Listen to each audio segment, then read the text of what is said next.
In the mornings, it's always going to be incredibly hectic, and when you add a variable in like mobility, it makes it that much more challenging. And so when we have drop-off, what we want to make sure is we want to ensure that all the kids are safe in the process, and that the parents feel good when they're dropping their children off, that they don't have to worry about, is my child going to be in traffic? Can my child get to the school?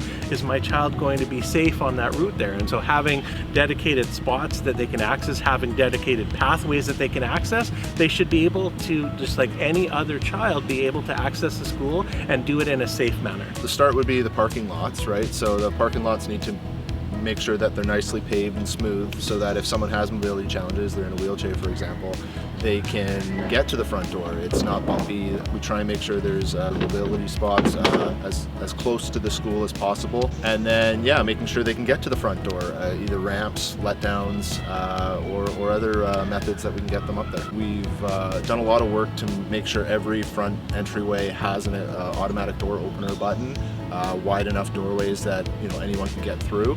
And I believe now we've all hit every school to have accessibility to the front door. This project that we're doing here, it had nothing to do with accessibility to begin with. It was a completely different project, but we saw that there was accessibility challenges, so we used it as an opportunity to address those. And so I think we're always looking at that. How can we address accessibility challenges in any of our projects, even if it's not directly related to that. So it's very rewarding. I'm happy to be a part of it.